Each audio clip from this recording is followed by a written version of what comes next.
Magandang araw, manalangin po tayo. Panginoong Ama, makapangyarihan sa lahat, may-ari ng nasa taas ng lupa, sa ibabaw ng lupa, at sa ilalim ng lupa. Sa iyo lahat ang kataas-taasang kapangyarihan at lakas. Walang makakasara sa pinto ang binuksan mo, at wala din pong makakabukas sa pintuan na isinara mo.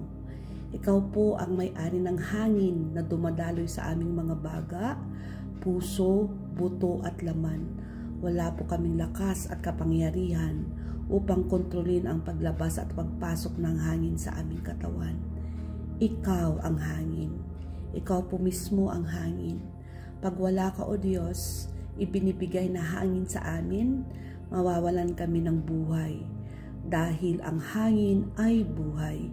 Ibig sabihin, ikaw ang tunay na pangangailangan ng aming buhay, Ama. Ang buhay namin espiritual, kailangan din ng hangin upang ang espiritual na buhay namin ay maging malakas at hindi mahina. Ang espiritual na buhay namin ay nakakakita at hindi bulag. Ang aming espiritual na buhay ay nakakadinig at hindi bingi. Nakakadinig kami ng kagustuhan mo sa buhay namin, O Ama, at hindi bingi sa mga salita mo. Hindi kami mahina, manhid, bulag, pipi at bingi sa presensya mo. Ikaw ang purong hangin na malinis, na nagpapalakas, dahil ikaw lang naman ang totoong nagmamahal sa amin. Ibinigay mo ang bugtong mong anak upang ipakita at iparanas ang totoong pagmamahal sa amin. Pag kami ay malayo sa iyo, Ama, kung nagdesisyon na ba kami na mamuhay malayo sa iyo, isinara na ba namin ang pintuan ng aming puso at buhay sa iyo? Nabubuhay na ba kami ng may matigas at mayabang na puso? Nagdesisyon na ba kami na mamuhay ng rebelyon laban sa kagustuhan mo? Ang palamuti sa buhay, ang mga kumikinang sa buhay, ang mga makasarili naming ambisyon. Nagtayo na ba kami ng sariling ilusyon, sariling pangarap, sariling kaharian at kami ng hari sa kaharian na yon, na may sarili na kaming batas at may sarili naming salita na sinusunod namin o salita lang ng mga tao sa paligid namin ang mas dinidinig namin, O Diyos, patawad, Ama.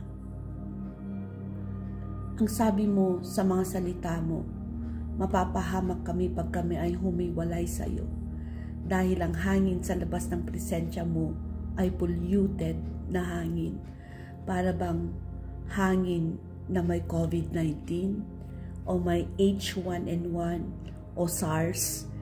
Ang mga hangin na ito na polluted mismo ay kinakain at sinisira ang mga importanteng organs sa aming katawan.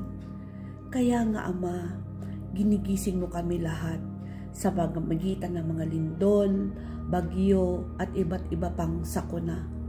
Binibigyan mo ng pagsubok ang aming buhay upang kami ay tumakbo, lumuhod, umiyak para sa awa at grasya mo. Nawa ay papasukin kaming muli sa kalinga mo na may sapat na proteksyon sa amin, sa pamilya namin, sa aming syudad, sa aming bansa, at sa aming ika-4 na henerasyon. Ama, dinggin mo ang aming pagsamo. Ito ang taon kung saan ang pintuan ng langit at ang pintuan ng lupa ay kapabukas upang mas mainit, klaro, mabilis ang pag-uusap namin sa inyo, O Ama. Gagamitin namin ang panahon na ito para mas piliin na ikaw ang aming kinakausap, hinahanap, nilalasap, niyayakap at hinihigop na hangin sa aming buhay sa araw-araw upang maging masagana, malakas, malayo sa sakit ang aming pisikal na katawan at spiritual.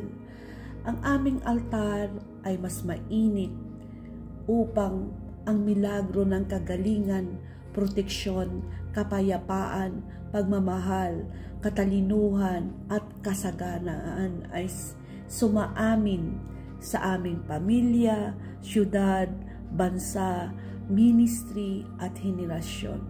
Salamat, Ama, sa hangin na binigay mo sa amin dahil ito'y malinis, libre, mainit, masigla at nagbibigay pag-asa lahat ng bawat naming pangarap. Ikaw ang aming kailangan namin ngayon at magpakailanman. Salamat po sa pagpapatawad mo at pagyakap sa amin. Nagkukumpisal kami, Ama, na kailangan namin ang hangin mo bawat segundo sa aming buhay. Lumago kami at maging malakas para sa iyong gloria. Ito ang aming hiling sa ngalan ni Jesus at kalakasan ng Espiritu Santo. Amen.